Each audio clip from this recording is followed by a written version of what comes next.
जय श्री कृष्ण। राधे राधे भक्तों। भारत की संस्कृति में हर पर्व का अपना महत्व है। दीपावली, होली, नवरात्रि, रक्षाबंधन, ये सब परिवार और समाज को जोड़ते हैं। इन्हीं में एक है छठ पूजा, जिसे महापर्व भी कहा जाता है। ये केवल धार्मिक अनुष्ठान नहीं है, बल्कि आस्था, तपस्या और प्रकृति के प्रति आभार का प्रतीक है। कहा जाता है कि जो भी सच्चे मन से छठी मैया और सूर्य देव की पूजा करता है, उसकी हर मनोकामना पूरी होती है। संतान सुख की चाह हो, रोग मुक्ति की कामना हो या परिवार की समृद्धि, छठी मैया अपने भक्तों की झोली कभी खाली नहीं छोड़ती।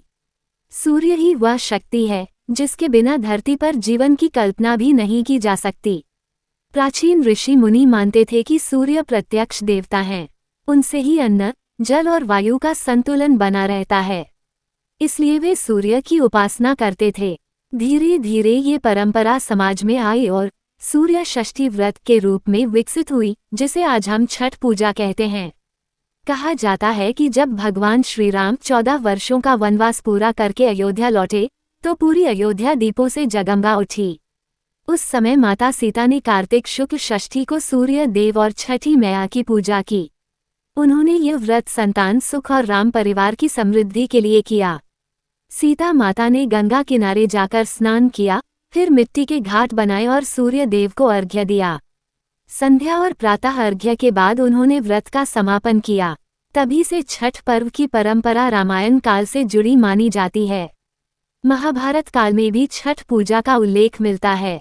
पांडव जब जुए में सब कुछ हार गए और वनवास भोग रहे थे, तब द्रौपदी ने सूर्य देव की उपासना की थी। कहा जाता है कि द्रौपदी के सामने कई कठिनाइयां थीं, एक तरफ 5 पतियों का दुख, दूसरी तरफ राजपाट का नुकसान। ऐसे समय में उन्होंने छठ व्रत किया। सूर्य देव ने उन्हें अपार शक्ति दी, जिससे उन्होंने पांडवों की रक्षा की और अंत में महाभारत युद्ध में विजय का मार्ग प्रशस्त हुआ। छठ पूजा केवल एक दिन का पर्व नहीं, बल्कि 4 दिन का महान अनुष्ठान है। नहाई खाया, पहले दिन व्रती गंगा या किसी पवित्र नदी में स्नान करते हैं। उसके बाद घर आकर केवल एक बार भोजन करते हैं। भोजन पूरी तरह सात्विक होता है, लौकी भात और चने की दाल। ये दिन शुद्धि और तपस्या का प्रारंभ है।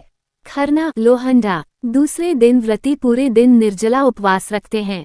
शाम को गुड़ की खीर, रोटी और केले का प्रसाद बनाते हैं। इसे ग्रहण करने के बाद 36 घंटे का कठिन निर्जला उपवास शुरू होता है। यह व्रत का सबसे कठिन और पवित्र हिस्सा है। संध्या अर्घ्य। तीसरे दिन व्रती और परिवार के लोग घाट पर जाते हैं। मिट्टी के घाट बनाए जाते हैं, दीप जलाए जाते हैं और अस्त होते सूर्य को अर्घ्य दिया जाता है। जब सूर्य ढलता है, तब वातावरण में लोकगीत गूंजते हैं। कांची बांस के बहंगिया, बहंगी लचकत जाए। हर तरफ आस्था का सागर उमड़ता है।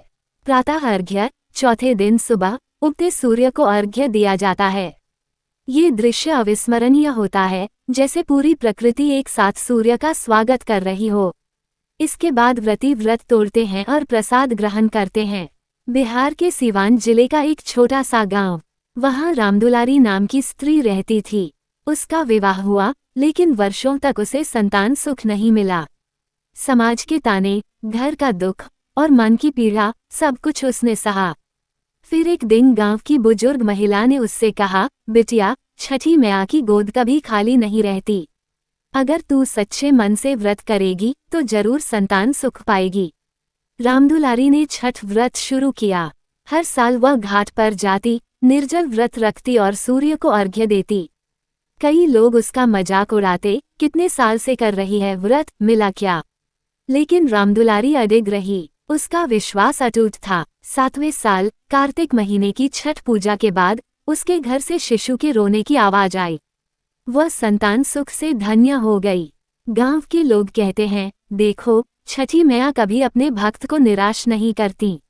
आज भी उस गांव में लोग रामदुलारी की कथा सुनते हैं और छठी मैया पर भरोसा करते हैं। छठ पूजा केवल बिहार या उत्तर प्रदेश तक सीमित नहीं। आज ये पर्व पूरे भारत और नेपाल के तराई क्षेत्रों में धूमधाम से मनाया जाता है। घर घर में सफाई होती है। प्रसाद के लिए बांस की टोकरी और सूप तैयार किए जाते हैं। ठेकुआ, कद्दू भात, गुड़ और फल का प्रसाद बनाया जाता है। सबसे खास बात यह है कि इस पर्व में किसी तरह का भेदभाव नहीं होता। अमीर गरीब, छोटे बड़े, सब मिलकर घाट पर पूजा करते हैं। छठ पूजा हमें कई गहरी बातें सिखाती है। प्रकृति का आभार, सूर्य के बिना जीवन असंभव है। संयम और तपस्या, निर्जला उपवास मन और शरीर की शुद्धि का प्रतीक है। समानता और भाईचारा, इस पर्व में हर कोई एक जैसा है। धैर्य और विश्वास, छठी मैया देर से सही पर भक्तों की झोली भरती हैं। छठ पूजा केवल धार्मिक अनुष्ठान नहीं बल्कि जीवन का दर्शन है। ये हमें सिखाती है कि सच्चा विश्वास कभी व्यर्थ नहीं जाता। जब कोई व्रती घाट पर हाथ जोड़कर डूबते सूरज से कहता है, हे सूर्य देव, हे छठी मैया, हमारी मनोकामना पूरी करना, तो वो केवल अपनी इच्छा नहीं बल्कि पूरी प्रकृति के प्रति आभार व्यक्त करता है। यही कारण है कि छठ पूजा को महापर्व कहा जाता है। अगर आपको यह वीडियो जानकारीपूर्ण लगा हो तो लाइक और सब्सक्राइब करें और अपने दोस्तों को शेयर करते हुए एक अच्छा सा कमेंट भी जरूर करें।